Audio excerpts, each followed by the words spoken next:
Assalamualaikum warahmatullahi wabarakatuh. Bertemu lagi dengan Ibu di mata pelajaran IPA. Pada hari ini Ibu akan membahas tentang gerak pada hewan dan gerak pada tumbuhan. Nah, ini akan kita pelajari. Kesesuaian alat gerak hewan dan lingkungannya, juga kesesuaian sistem otot hewan dan pola geraknya. Nanti kita akan mengetahui apa hubungannya alat gerak hewan dengan lingkungan, juga dengan pola geraknya. Nah, di sini kalian lihat ada gajah dan ikan. Apa perbedaan kedua hewan ini? Nah, kalau gajah itu hewannya hidup di darat, sedangkan ikan itu adalah hewan air. Nah, keduanya memiliki perbedaan dalam hal sistem gerak. Mengapa berbeda? Nah, kita pelajari sama-sama. Jadi akan kita pelajari hari ini adalah gerak hewan yang ada di darat, gerak hewan yang ada di air, dan di udara. Nah, ini tujuan kamu mempelajari gerak hewan ini.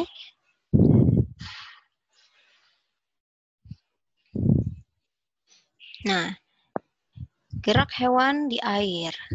Hewan-hewan yang hidup di air kan ada banyak ya.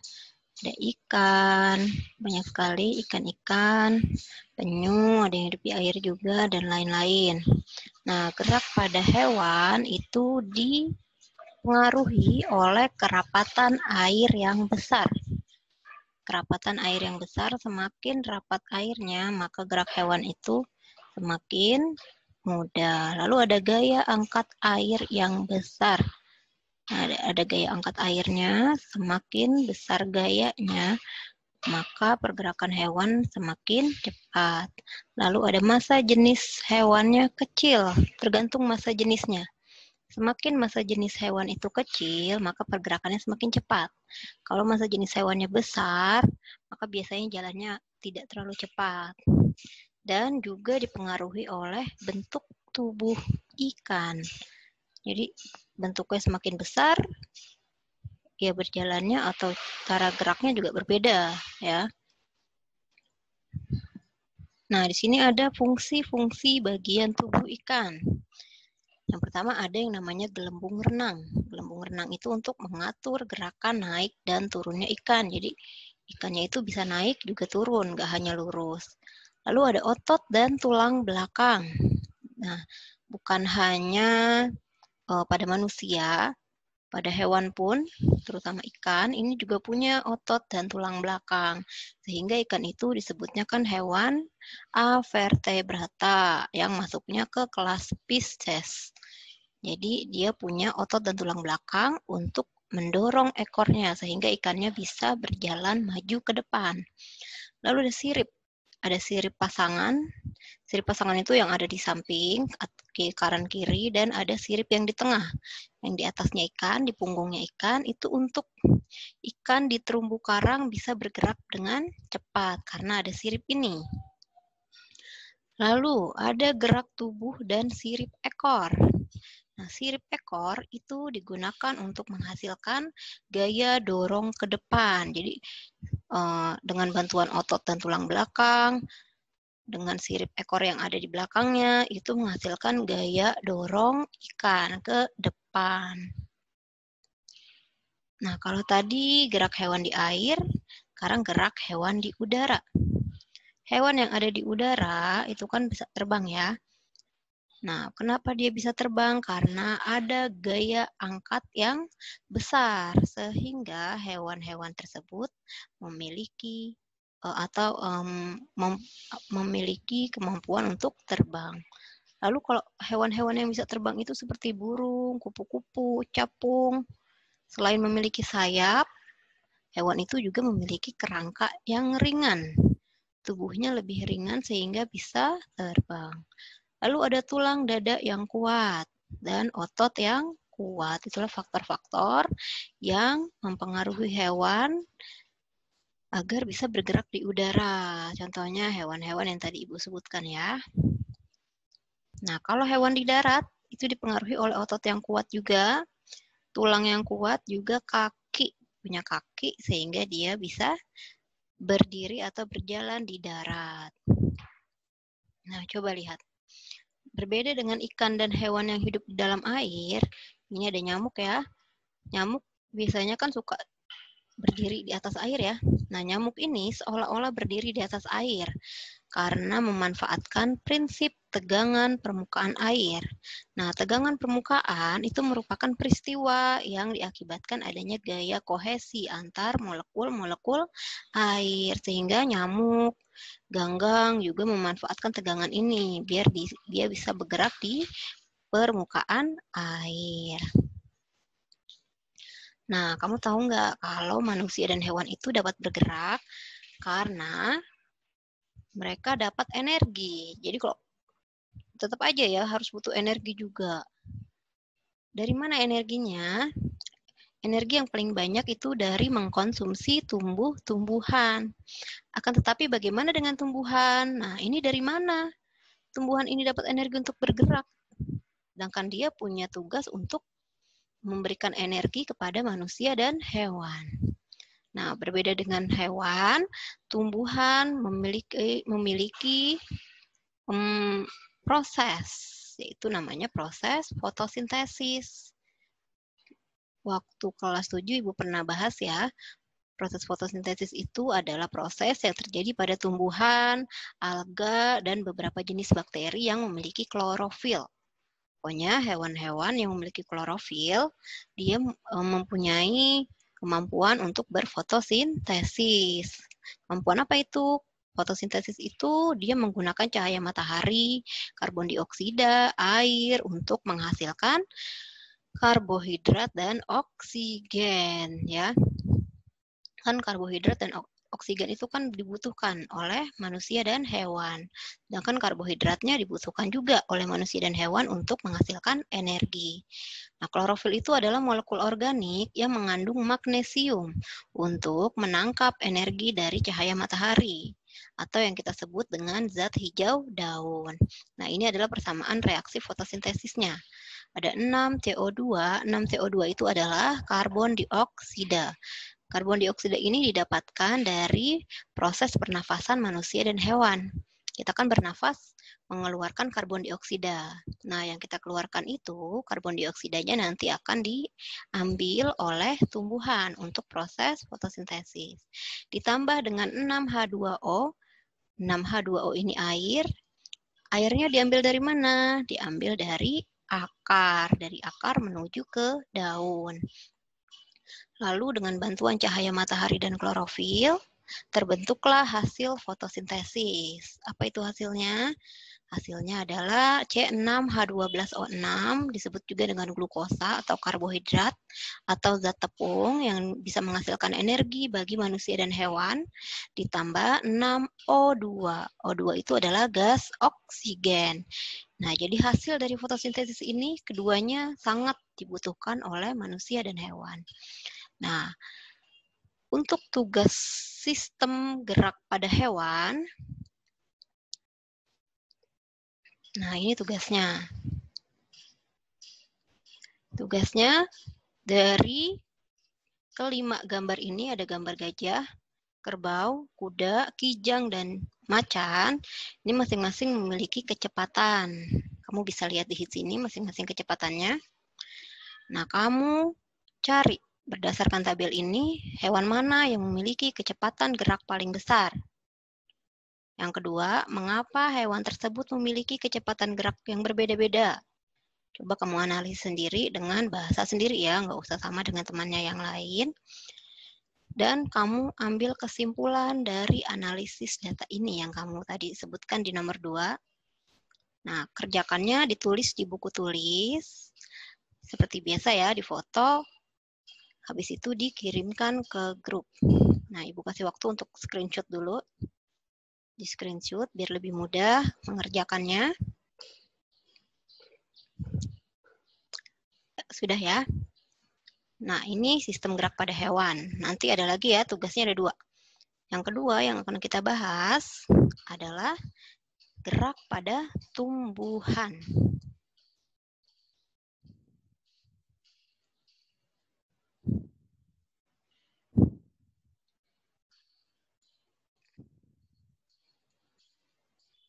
Gerak pada tumbuhan itu terbagi menjadi 3. Ada gerak higroskopis, gerak esionom, dan gerak endonom. Ya, kalau gerak higroskopis itu gerak pada tumbuhan juga ya, yang tunggu bentar.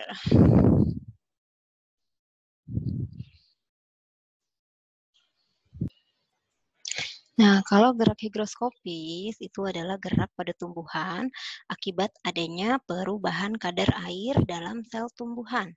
Ya, namanya higro. Higro itu biasanya hubungannya sama air.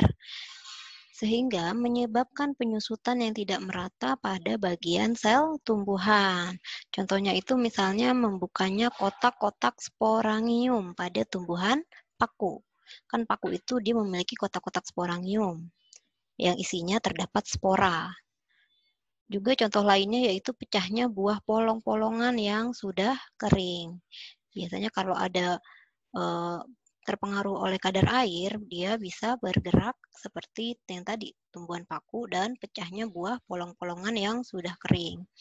Nah, sedangkan gerak esionom ini itu adalah gerak yang dipengaruhi oleh rangsang dari luar tubuh atau dari faktor eksternal, dari faktor luar. Ya, kalau endonom itu adalah gerak yang disebabkan oleh adanya rangsangan dari dalam. Jadi memang bergeraknya dari dalam tumbuhan itu sendiri. Ya, disebut gerak endonom atau gerak spontan. Contohnya yaitu gerak pertumbuhan dari bagian-bagian tumbuhan seperti akar, batang, daun akibat dari pengaruh tumbuhan. Jadi misalnya akar dia selalu bergerak. Nah, itu namanya gerak endonom ya. Akibat dari pertumbuhan akar yang semakin besar atau semakin panjang, juga batang dan juga daun. Itu disebut dengan gerak endonom. Endo berarti dia karena faktor dalam. Nah, pada gerak esionom atau gerak yang disebabkan oleh faktor luar, itu banyak macamnya. Ada nasti, ada tropisme, dan taksis. Ya. Pada nasti itu adalah gerak yang dilakukan oleh sebagian tumbuhan, hanya sebagian tumbuh-tumbuhan yang arah geraknya tidak sesuai dengan arah rangsang. Ya, jadi yang bergerak hanya setengah tubuhnya, tapi arah gerakannya tidak dipengaruhi oleh rangsang.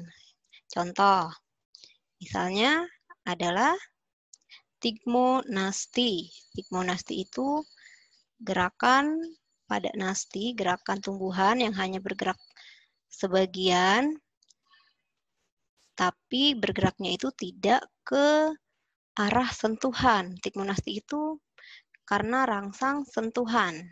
Jadi kalau disentuh dia bergerak, tapi bergeraknya nggak seluruh tubuh tumbuhannya. Dan bergeraknya tidak ke arah objek atau orang yang menyentuh tumbuhan itu. Contohnya adalah menutupnya daun putri malu. Ini tigmo ya, tambahin tigmonasti. Yang kedua adalah seismonasti. Seismonasti itu adalah gerak nasti pada tumbuhan karena pengaruh sentuhan juga, sama ya. Karena pengaruh sentuhan itu contohnya menutupnya daun Venus atau daun putri malu. Oh, jadi ini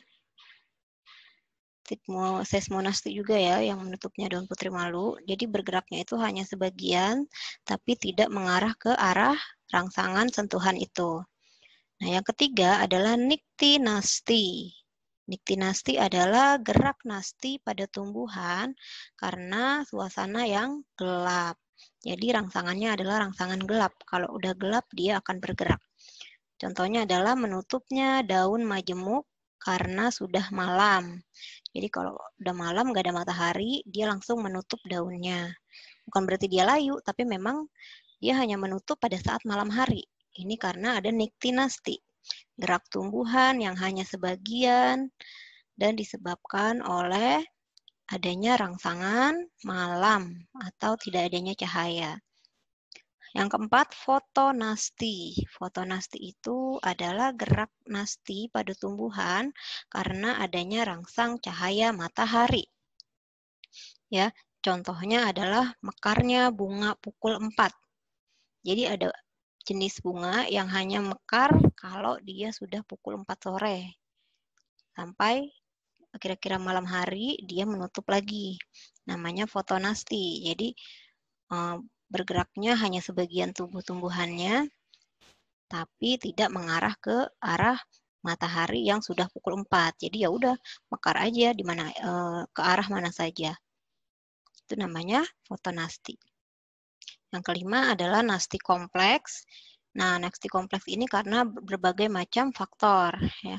Contohnya membuka dan menutupnya stomata. Yang kedua adalah tropisme. Tropisme itu masih sama seperti nasti, gerak sebagian tubuh tumbuhan, sama ya. Kalau nasti dan tropisme bergeraknya hanya sebagian tubuhnya aja. Tapi bedanya kalau tropisme itu arahnya, gerak tubuhan itu arahnya ke arah datangnya rangsangan. Tadi kan kalau nasti bergeraknya tidak terpengaruh oleh arah datangnya rangsangan. Sedangkan tropisme bergeraknya ke arah datangnya rangsangan itu. Rangsangan apa aja? Yang pertama ada fototropisme. Jadi fototropisme itu foto. Fototropisme itu artinya gerak tumbuhan yang diakibatkan karena rangsangan cahaya matahari. Jadi kalau ada cahaya matahari, dia akan bergerak ke arah cahaya itu. Contohnya gerak batang ke arah cahaya. Yang kedua, geotropisme. Geotropisme berarti gerakan tropisme yang dipengaruhi oleh pusat bumi atau gaya gravitasi. Kan gaya gravitasi itu bergerak ke pusat bumi. Contohnya gerak akar yang bergerak ke arah pusat bumi. Jadi semakin lama akar semakin ke dalam. Yang ketiga adalah tigmotropisme. Nah, tigmotropisme itu gerak tumbuhan karena dipengaruhi oleh persinggungan objek atau sesuatu. Jadi kalau misalnya dia menyentuh sesuatu, nah dia akan berjalan atau bergerak ke arah yang dia sentuh itu. Namanya tigmotropisme. Jadi karena sentuhan. Contohnya membelitnya ujung batang pada sulur tanaman. Contohnya kayak pohon anggur, ya itu kan menyulur atau membelit cara tanamannya. Lalu yang kedua hidrotropisme. Hidrotropisme itu adalah gerakan tropisme yang dipengaruhi oleh air. Jadi tumbuhan itu akan bergerak menuju tempat yang ada airnya. Contohnya akar. Selain akar juga ke pusat bumi, akar cenderung selalu mencari sumber air karena untuk proses fotosintesis. Lalu yang ketiga taksis. Taksis itu berbeda dengan nasti dan tropisme. Taksis adalah gerak seluruh bagian tumbuhannya, semuanya bergerak, gerak seluruh bagian tumbuhan, berpindah ke seluruh tempatnya. Jadi dia berpindah seluruh tubuhnya, nggak hanya sebagian. Ya. Nah, respon ini bisa terjadi, bisa mendekati, juga bisa menjauhi sumber rangsang. Jadi nggak selalu mengikuti sumber rangsangan itu dan tidak selalu menjauhi. Jadi tergantung tumbuhannya. Tapi yang pasti kalau taksis ini dia bergerak seluruh tubuhnya. Contoh yaitu gerak kloroplas. Kloroplas itu yang ada pada tumbuhan, pada daun ya, ke arah cahaya. Yang kedua gerak sperma menuju sel telur. Itu adalah gerak taksis karena seluruh tubuhnya bergerak. Nah, kalau tropisme, gerak tumbuhan akibat pengaruh rangsang dari luar yang tadi ya. Nah, arah gerakannya dipengaruhi oleh arah datangnya rangsang. Contohnya yang tadi. Nah, ini. Fototropisme, yaitu karena cahaya matahari. Geotropisme, karena adanya gaya gravitasi. Tigmotropisme, karena adanya sentuhan. Dan hidrotropisme, karena adanya air. Nah, ini contoh dari geotropisme. Akar yang tumbuh, dia akan cenderung menuju ke pusat bumi atau ke arah gaya gravitasi, yaitu di pusat bumi. Nah, ini kacang yang sudah tua akan memecah sendiri, ya. Contohnya ini. Sedangkan gerak higroskopis, yang tadi gerak higroskopis, di mana bergeraknya karena ada perubahan kadar air, contohnya pecahnya kulit polong-polongan, kembang merah, kacang buncis, dan membukanya kotak spora. Ya, yang tadi ini. Kalau kadar airnya berubah, dia bisa pecah. Atau contohnya yang sering kamu lihat, kayak kacang-kacangan yang suka ada di pinggir jalan, yang kalau kamu pakai air, dia akan meledak. Nah, itu namanya gerak higroskopis. Seperti ini. Nah, sedangkan gerak esionom, yang tadi ya, yang dipengaruhi oleh rangsangan dari luar, itu ada cahaya, sentuhan, suhu, air, gravitasi, zat kimia, dan seterusnya. Nah, gerak yang dipengaruhi oleh dari dalam atau dirinya sendiri disebut dengan gerak endonom atau autonom spontan. Contohnya protoplasma pada sel tanaman. Nah, ini niktinasti. Niktinasti berarti dia bergerak kalau malam hari, kalau gelap ya. Contohnya daun petai Cina yang menutup saat malam hari. Atau ada juga nasti, tikmonasti atau seismonasti yang gerak tumbuhannya dipengaruhi oleh rangsangan sentuhan. Dia akan menutup saat disentuh. Tapi yang bergerak hanya ini aja ya, batang-batangnya nggak bergerak. Jadi disebutnya nasti, gerak sebagian tumbuhan, tapi arahnya tidak ke arah rangsangan. Misalnya kamu menyentuh putri malu, maka putri malunya menutupnya nggak ke arah tangan kamu, tapi ke bawah. Ini fotonasti. Fotonasti yaitu gerak tumbuhan yang hanya sebagian yang disebabkan karena adanya cahaya matahari. Nah, kalau contohnya itu seperti bunga pukul 4 atau yang pagi hari dan sore hari dia membuka seperti ini. Kalau pagi hari dia menutup. Sering lihat kan ya? Stigmotropisme ini yang tanaman sulur. Makanya biasanya kalau tanaman sulur itu selalu ditaruhin penyangga ya, atau biar dia menyulurnya nggak ke sembarang tempat, tapi yang sudah ditentukan. Nah, ini stomata pada daun, itu adalah nasti kompleks. Dia bisa membuka atau menutup tergantung dari kondisi daun itu. Nah, ini fototropisme, yaitu gerak tumbuhan yang bergerak sebagian menuju arah cahaya matahari, karena rangsangannya cahaya matahari. Berarti contohnya daun yang diletakkan di jendela, dia akan menuju ke arah cahaya matahari. Nah, ini juga yang daun pemakan serangga. Nah, Venus yang menangkap serangga. Sedangkan nasti gerak bagian tubuh akibat pengaruh rangsang dari luar. Arah datangnya tidak dipengaruhi oleh datangnya rangsang. Dia hanya setengah juga ya kalau nasti. Nah, sedangkan taksis yang tadi gerakan pindah tempat yang dilakukan oleh organisme. Jadi gerak pindahnya itu seluruh tubuhnya. Ya. Nah, ini untuk tugas kedua.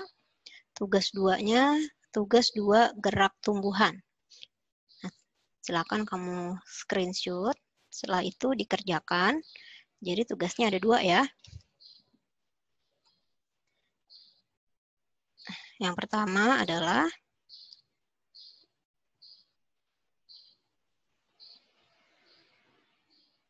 gerak hewan yang ini. Tugas gerak hewan, tugas pertama.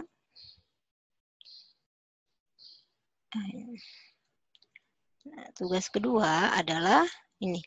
Tugas gerak tumbuhan. Keduanya kamu tulis di buku tulis, difoto, dikasih nama dan kelas, lalu dikirimkan ke grup.